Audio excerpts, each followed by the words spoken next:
Hi everyone, this is Deepshika and today we are going to study Poem 3 of class 10, A Tiger in the Zoo, written by Leslie Norris. इस poetry में Leslie Norris ने tiger के बारे में बताया है। जैसे कि आप टाइटल देख सकते हैं, a tiger in the zoo. But यहाँ पर वो टाइगर की लाइफ इन द जू और टाइगर की लाइफ इन द फॉरेस्ट, जो उसका नेचुरल हैबिटेट है, इन दोनों में कंट्रास्ट दिखा रहे हैं। जो एक टाइगर है वो अगर जू में है तो उसकी लाइफ कैसी होगी? वो केज में रहेगा, उसके पास एक लिमिटेड स्पेस है, लिमिटेड एरिया है जहाँ पर उसे रहना है, और वो बहुत ही लेज़ी हो जाता है, हेल्पलेस हो जाता है, क्योंकि वो कुछ कर नहीं सकता, वहाँ से भाग नहीं सकता, और वो वहाँ पर खुश भी नहीं रहता क्योंकि वो उसका नेचुरल हैबिटेट नहीं है। और जो टाइगर जंगल में रहता है, जो फॉरेस्ट में रहता है, अगर हम उसकी लाइफ को डिस्क्राइब करें तो वो उसके पास बहुत सारा ओपन स्पेस है, वो कहीं भी घूम सकता है, क्योंकि वो जंगल जो है, फॉरेस्ट, उसका एक नेचुरल हैबिटेट है। वो फ्रीली कहीं भी जा सकता है। And the tiger of the jungle is called the king of the jungle. और इस वीडियो में हम डिस्कस करने वाले हैं explanation of the pome, difficult word meanings and poetic devices also. So let's start with the first stanza. He stalks in his vivid stripes the few steps of his cage on pads of velvet quiet in his quiet rage. Stalks means walk slowly, बहुत धीरे चलना. Vivid means bright colored, जो उसकी body पर stripes हैं black and orange colour के, वो बहुत ही ज़्यादा ब्राइट कलर्ड हैं, बहुत ही चमकीले कलर्स के हैं. Pads means paws of the tiger, tiger के पंजे. And rage means extreme anger, बहुत ज़्यादा गुस्सा. तो यहाँ पर आप पिक्चर देख के समझ सकते हैं, स्टेंजा से भी समझ आ रहा है कि पोएट बात कर रहे हैं जो टाइगर जू के अंदर है. तो जब टाइगर जू के अंदर है, he stalks in his vivid stripes, वो अपनी उसकी बॉडी पर बहुत सारे ऐसे स्ट्राइप्स हैं जो बहुत ही ब्राइट कलर के हैं, और वो मूव करता रहता है, वॉक करता रहता है धीरे धीरे अपने ही केज के अंदर, क्योंकि उसके केज में बहुत ही लिमिटेड स्पेस है, तो वो धीरे धीरे वहाँ पर आगे पीछे मूव करता रहता है. The few steps of his cage, धीरे धीरे चलता है और थोड़े से स्टेप्स लेता है. On pads of velvet quite, जो उसके पैड्स हैं, pads means paws of the tiger, वो बहुत ही वेलवेटी है. वेलवेट इज़ अ क्लॉथ जो बहुत सॉफ्ट होता है, तो उसके पैड्स जो है वो बहुत ज़्यादा सॉफ्ट है, और इसलिए ही वो बिल्कुल भी आवाज़ नहीं करते, क्वाइट है. इन हिज क्वाइट रेज, और जो उसका गुस्सा है वो है तो बहुत ज़्यादा उसके अंदर, लेकिन वो अपना गुस्सा किसी को भी शो नहीं कर सकता. That's why his rage is quiet, इसलिए उसका गुस्सा क्या है, वो अभी शांत है. यहाँ पर पोएट ने क्वाइट, रेज, दो ऑपोजिट वर्ड्स को यूज़ किया है.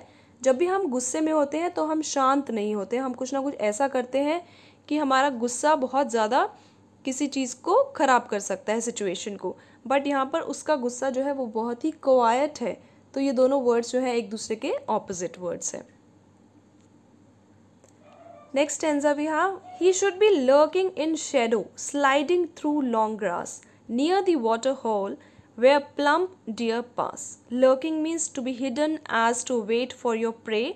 छुपे रहना, जैसे कि आप अपने शिकार का इंतज़ार कर रहे हैं. Sliding means moving.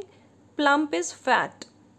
तो यहाँ पर सेकंड स्टैंजा में पोएट बात कर रहे हैं a tiger in his natural habitat. अगर वो जंगल में होता, अगर वो फॉरेस्ट में होता, तो वो किस तरीके का अपना बिहेवियर दिखाता. तो अगर वो जंगल में है तो वो क्या करेगा, वो अपने प्रे का, अपने शिकार का इंतज़ार करेगा, इसलिए वो लर्किंग इन शेडो. तो वो शेडो में मीन्स ग्रास जो है, वो बहुत बड़ी बड़ी जो ग्रास है, स्लाइडिंग थ्रू लॉन्ग ग्रास, जो बहुत बड़ी बड़ी ग्रास है, उसमें धीरे धीरे चलता हुआ या फिर उसकी शेडो में छुपता हुआ अपने शिकार का इंतज़ार करता है. Near the water hole where plump deer pass, और वो वाटर हॉल जहाँ पर सारे पानी पीने के लिए इकट्ठे होते हैं जंगल में एनिमल्स, वहाँ पर भी वो वेट करता है कि कब उसका फेवरेट फूड जो है डियर, एक हिरन, तो वो कब आएगा और वो कब टाइगर जो है उस प्लम्प डियर का, उस मोटे से डियर का शिकार करेगा. तो वो वहाँ पर छुपते हुए उसका इंतज़ार करता है. He should be snarling around houses at the jungle's edge, baring his white fangs, his claws, terrorizing the village. यहाँ पर भी जब टाइगर जो है वो जंगल में ही है, लेकिन जंगल के आसपास के विलेजेस में भी वो कई बार पहुँच जाता है जब उसको कोई शिकार नहीं मिल पाता तो खाने की तलाश में वो आसपास के विलेजेस में भी चला जाता है। सो वहाँ पर उसका कैसा बिहेवियर है? ही should B snarling. Snarling means warning sounds made by animals. तो वो वहाँ पर गुर्राएगा अराउंड हाउसेस, जो भी जंगल के आसपास घर हैं, अगर वो उधर जाता है तो वो वहाँ पर दहाड़ने लगता है, गुर्राने लगता है। At the jungle's edge baring his white fangs. Baring means uncovered, जो चीज़ कवर नहीं है, मीन्स शो करते हुए। Fangs sharp tooth of animal, अपने वो बड़े बड़े शार्प टूथ को दिखाते हुए। हिज क्लॉज, क्लॉज होते हैं कर्व्ड पॉइंटेड नेल्स, पंजों के अंदर ही जो बहुत ही कर्व्ड और बहुत ही शार्प नेल्स है, that's called clause. Terrorising the village, और वो टेरराइज कर रहा है मीन्स उन्हें डरा रहा है, उन्हें स्केयर कर रहा है पूरे विलेज को। तो अगर वो विलेज के एरिया में घूमता है, अपने जंगल के आसपास के विलेजेस में घूमता है, तो वो वहाँ पर एक तो बहुत ज़ोर ज़ोर से साउंड क्रिएट करता है, दहाड़ता है और अपने दांत दिखाता है, अपने क्लॉज दिखाता है, नाखून दिखाता है और लोगों को, विलेज के लोगों को डराता है। But he is locked in a concrete cell, his strength behind bars, stalking the length of his cage, ignoring visitors. But यहाँ पर अगर हम बात करें a tiger in the zoo, अगर वो ज़ू में है तो ये बिल्कुल ही कंट्रास्ट बिहेवियर उसका यहाँ पर दिखाई देता है, क्योंकि वो एक कॉन्क्रीट सेल में लॉक्ड है, एक केज में, एक पिंजरे में बंद है। Concrete means building material made from a mixture of broken stone और gravel, cement, sand and water. Stalking means again following और मूविंग स्लोली, वॉकिंग स्लोली। तो यहाँ पर वो क्या करता है, जब अपने पिंजरे में है बंद, तो वो उसकी जो स्ट्रेंथ है, जो उसकी पावर है, वो बिहाइंड द बार्स है, मीन्स उस पिंजरे के अंदर कैद है, उस पिंजरे में बंद है, वो उसके बाहर ना तो आ सकता है, ना ही किसी को अपनी स्ट्रेंथ दिखा सकता है। Stalking the length of his cage ignoring visitors, वो सिर्फ अपने केज के अंदर ही मूव करता रहता है, आगे पीछे चलता रहता है, और जो भी लोग उसे देखने आते हैं, लोग तो बहुत खुश होते हैं एनिमल्स को देखने के लिए ज़ू में, बट जो ज़ू के एनिमल्स हैं वो एक तरीके से कैदी की तरह वहाँ रह रहे हैं, प्रिजनर्स की तरह वहाँ रह रहे हैं, और इसलिए वो बिल्कुल भी वहाँ पर एनिमल्स जो हैं वो वहाँ पर बिल्कुल भी खुश नहीं होते, because zoo is not the natural habitat. जो एनिमल्स हैं वो खुश कहाँ होते हैं? अपने नेचुरल हैबिटेट मीन्स फॉरेस्ट में, जंगल में। और वो क्या करता है फिर, उसे कोई भी इंटरेस्ट नहीं है कि उसे कौन देखने आ रहा है, कौन उसके साथ सेल्फी ले रहा है, so he just ignores the visitors. He hears the last voice at night, the patrolling cars, and stares with his brilliant eyes at the brilliant stars. अब जो टाइगर ज़ू में है वो क्या करता है, रात को सोते टाइम, अब विजिटर सारे जा चुके हैं, वो अब वहाँ पर अकेला है, तो वहाँ पर रात को क्या होती है, पेट्रोलिंग होती है। पेट्रोलिंग मीन्स जो गार्ड्स हैं वो वहाँ पर एक दो चक्कर लगाते हैं पूरे ज़ू के, देखने के लिए कि सभी एनिमल्स जो है वो सेफ़ है या ठीक ठाक है। तो वो उन कार्स की आवाज़ सुनता है, and stairs with his brilliant eyes at the brilliant stars, और वो वहाँ अपने पिंजरे में ही बैठा बैठा ऊपर स्काई की तरफ देखता है, जो बहुत ही स्टारी है, जो बहुत ही ज़्यादा सुंदर लग रहा है, तो वो उसको भी देखता रहता है। पेट्रोलिंग मीन्स टू गार्ड और टू विजिल। जो गार्ड्स होते हैं वो एक टेक केयर करने के लिए, वहाँ पर नज़र रखने के लिए वहाँ पर घूमते हैं। And stares means to look fixedly, वो एक नज़र, एक टक जो है स्काई को देखता रहता है, जो बहुत ही ज़्यादा स्टारी स्काई है। So this was the explanation of the pome with the meanings of difficult words. अब हम आगे बढ़ते हैं और देखते हैं poetic devices used in this pome. This is stanza 1। सबसे पहले देखते हैं हम राइम स्कीम क्या है, और राइम स्कीम के लिए हमें सबसे पहले चाहिए लास्ट के वर्ड्स। देखिए लास्ट वर्ड्स हैं स्ट्राइप्स, केज, क्वाइट, रेज। अगर आप स्ट्राइप को देते हैं first A name, cage will be B, quiet is C, and rage, rage का जो राइम है वो मैच कर रहा है केज से, तो इसको हम सेम नेम देंगे, दैट इज बी। तो आपका जो राइम स्कीम है वो बनेगा ए बी सी बी। सारे स्टेंजाज का सेम राइम स्कीम है, A B C B. Next is personification. The tiger is personified because the poet refers him as he.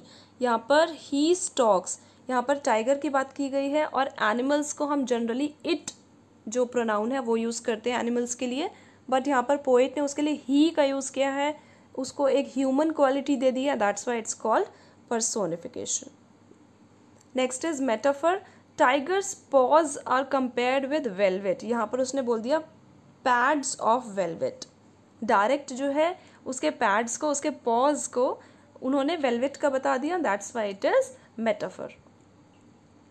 एंजैबमेंट, enjambment होता है जब सेंटेंस जो है फर्स्ट सेंटेंस ही कंटिन्यू हो रहा है नेक्स्ट सेंटेंस में विदाउट एनी पंक्चुएशन मार्क, ना तो कोई फुल स्टॉप है और ना ही कोई कॉमा है, तो वहाँ होता है एंजैबमेंट।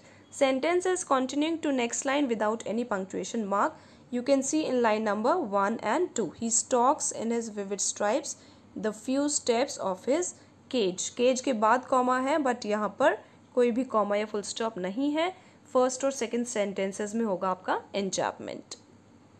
Next is imagery, poet tries to create an image about the tiger.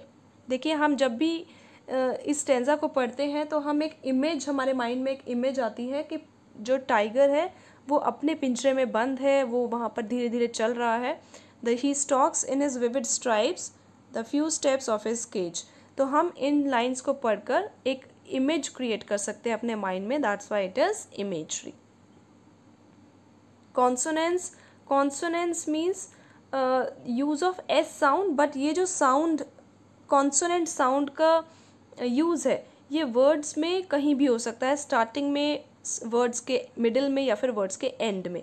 Stocks his stripes, देखिए स्टॉक्स हिज स्ट्राइप्स, यहाँ पे एस 2 बार यूज़ हुआ है, हिज में एंड में हुआ है और स्ट्राइप्स में भी स्टार्टिंग एंड एंड में हुआ है, सो ये होगा आपका कॉन्सोनेंस।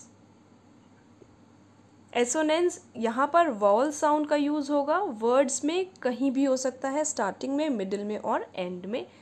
आई वॉवल साउंड का यूज़ हुआ है इन हिज विविड स्ट्राइप्स, इन आई हिज आई, विविड में 2 टाइम्स हुआ है एंड स्ट्राइप्स में भी आई का यूज़ हुआ है, so that's why it is assonance.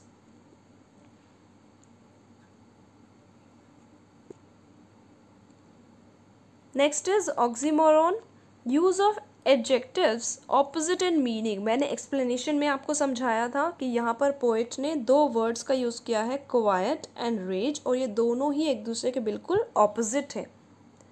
जो क्वाइट है, अगर हम शांत हैं इसका मतलब हम गुस्सा नहीं है, और अगर हमें गुस्सा आ रहा है तो इसका मतलब हम शांत नहीं बैठ सकते, तो ये दोनों ही वर्ड्स एक दूसरे के ऑपोजिट हैं, that's why it is oxymoron.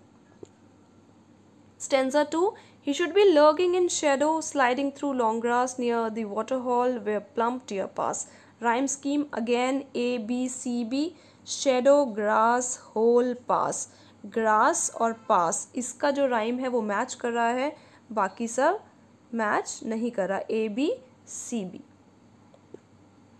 Next is enjambment again. Line number 2 and 3, sliding through long grass near the water hole where plump deer pass. तो यहाँ पर देखिए कोई फुल स्टॉप या फिर कॉमा नहीं है, ना ही यहाँ पर है, तो ये हो गया आपका enjambment. Next is personification, again tiger के लिए ही का यूज़ किया गया है, that's why it is personification. And alliteration में होता है किसी भी कॉन्सोनेंट साउंड का यूज़ होना, बट वो वर्ड्स के स्टार्टिंग में ही होना चाहिए हमेशा। एसोनेंस एंड कॉन्सोनेंस वर्ड्स के मिडिल में भी आ सकते हैं, एंड में भी आ सकता है वो साउंड, बट एलिटरेशन में साउंड सिर्फ स्टार्टिंग में ही होना चाहिए वर्ड्स के। तो यहाँ पर पी साउंड जो है वो बहुत ही ज़्यादा प्रोमिनेंट है, plump pass, plump P and pass P, that's why it is alliteration. Next is imagery, again he has tried to create an image of, tried will come here, he has tried to create an image of tiger's activities lurking in shadow. अगर हम यहाँ पर देखें lurking in shadow कि वो जैसे कि wait कर रहा है घास की शेडो में छुपकर अपने शिकार का. Next is rhyme scheme stanza 3. Again same rhyme scheme is there, A B C B, houses, edge, claws, village. So edge और विलेज इन दोनों का साउंड राइम कर रहा है, तो ये हो जाएगा आपका A B C and B. Next is personification. Again, the tiger is personified because the poet refers him as he. तो यहाँ पर आपका होगा personification. Next is enjambment. Line continues to next line without punctuation marks. He should be snarling around houses. यहाँ पर कोई punctuation mark नहीं है at the end. At the jungle's edge. तो ये दोनों लाइन जो हैं बीच में उनके कोई भी मार्क नहीं है. That's why it is enjambment. Next is onomatopoeia. Onomatopoeia में होता है using words which denote sound. ऐसे वर्ड्स का यूज़ करना जो साउंड को डिनोट कर रहे हैं. यहाँ पर स्नार्लिंग वर्ड जो है उसका मतलब होता है शेर का दहाड़ना, मीन्स उसका साउंड. तो इसलिए इसे हम बोलते हैं onomatopoeia. Next is assonance. Use of vowel sound O and I. Line 1 में देखेंगे हम. शुड अराउंड हाउसेस, यहाँ पर ओ साउंड प्रोमिनेंट है. And line number 3 baring his white his. यहाँ पर आई साउंड जो है वो बहुत ज़्यादा प्रोमिनेंट है. Next is consonance. Use of consonant sound S. Line number 3 his fangs his clause. तो देखिए एस साउंड बहुत ही प्रोमिनेंट है. ये वर्ड्स के कहीं भी हो सकता है, स्टार्टिंग, मिडिल और end. That's why it is consonance. Next is stanza 4. Again rhyme scheme is same. A B C B cell bars cage visitors. So bars and visitors का हम साउंड जो है वो सेम है. A B C and then B. Next is personification. Again he is locked. He जो है यहाँ पर टाइगर के लिए रेफर हुआ है. That's why it is personification. Next is assonance. Use of vowel sound E. E जो साउंड है बहुत ज़्यादा प्रोमिनेंट है लाइन नंबर 1 में. ही locked concrete and then cell. Consonants. Use of consonant sound S. Line number 2 his strength behind bars. Alliteration. Use of sound B at the start of two words behind bars. Line number 2 B and B. This is alliteration. Stanza 5. Rhyme scheme again it is same. Night, cars, eyes, stars. So cars and stars, they have B and B. Rest will be A, C. So A, B, C, B. Personification, again same, he. Enjambment, line 3 and 4. इन दोनों के बीच में यहाँ पर कोई भी आपका punctuation mark नहीं है. Alliteration, use of sound H in the starting of two words, he, hears. So line number 1 he, H and here's H. Assonance. Use of I sound. Line number 3 with I, his eye, brilliant eye. Well, that's all for today. Hope this video proves to be beneficial for you. For any queries you can write it in the comment section. Thanks for watching the video and please don't forget to like, share and subscribe. I'll be right back soon with a new lesson. Till then, take care. Bye-bye.